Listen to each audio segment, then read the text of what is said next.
Seorang wanita tukang pijat di Grobogan, Jawa Tengah tewas setelah dibekap. Para pelaku adalah dua pria yang berniat merampas harta korban dengan modus menyewa rumah kontrakan.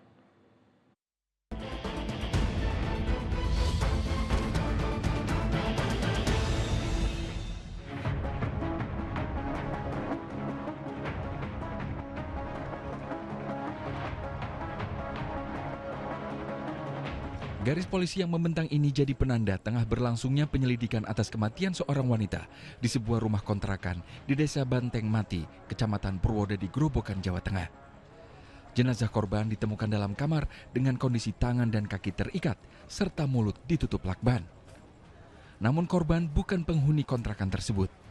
Wanita itu dikenali sebagai tukang pijat bernama Dwi Kristiani.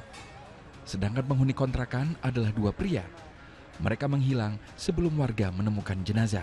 Awalnya mungkin sore sempat cekcok, terus kemudian pada berikutnya ada suara-suara yang sekiranya mencurigakan. Akhirnya warga beserta salah satu warga anggota yang di sini masuk terus mendobrak pintu tersebut.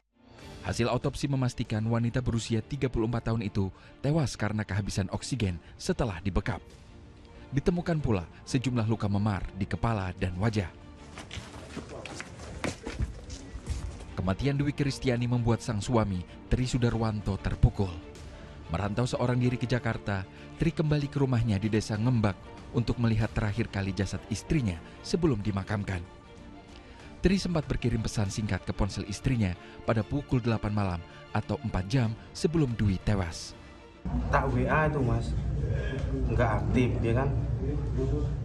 Tak telepon masuk, tapi telepon biasa. Jarak 5 menit matiin HP-nya. Jenazah Dwi Kristiani dikebumikan di pemakaman tak jauh dari rumah. Selain suami, Dwi juga meninggalkan dua anak yang masih belia. Satu berusia balita dan satunya baru lulus sekolah dasar. 5 hari berselang setelah polisi memeriksa sejumlah saksi dan olah TKP, dua pelaku pembunuhan diringkus. Pelaku pembunuhan sudah kecekelur. Para pelaku bernama Amin dan Fajar, sebelumnya bersembunyi di tengah hutan di Kecamatan Toroh Grobogan yang berjarak 60 km lebih dari TKP pembunuhan.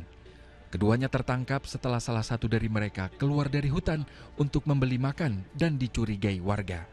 Ada seseorang yang memang bukan warga setempat, kemudian memang dicurigai sebagai pelaku. Kemudian warga tersebut berkoordinasi dengan polsek terdekat untuk melakukan pengamanan. Kedua tersangka yang berkawan itu awalnya merencanakan perampasan dengan cara menyewa rumah kontrakan. Motif awal adalah untuk mencuri itu dengan cara melumpuhkan, diikat, korbannya diikat dan dia mengambil barangnya. Dan kemudian ternyata di tempat kejadian korban meninggal karena dibekap dan kekurangan oksigen. Setelah menyusun rencana merampas harta benda, tersangka menyewa rumah dan melakukan pembayaran menggunakan aplikasi dengan nama samaran Lisa. Saat diminta identitas, kedua pria itu mengelabui pemilik kontrakan dengan dalih akan menyerahkan KTP pada hari berikutnya. Usai urusan menyewa rumah beres, tersangka Fajar memesan jasa Dwi Kristiani yang sudah dikenalnya sebagai tukang pijat. Sejak awal, Fajar memang mengincar sepeda motor korban. Tak curiga, Dwi pun datang. Ketika memijat tersangka Amin, wanita itu dianiaya Fajar. Tangan dan kaki korban lalu diikat, mulutnya juga ditutup lakban hingga kehabisan nafas. Seluruh harta korban, dari dompet, ponsel, dan motor, dibawa kabur para tersangka. Di tengah perjalanan mereka kehabisan bahan bakar, lalu bersembunyi di hutan, hingga akhirnya dibekuk polisi. Atas perbuatan kejinya, kedua tersangka dijerat pasal pembunuhan berencana dengan ancaman hukuman penjara seumur hidup atau mati. Tim Liputan melaporkan.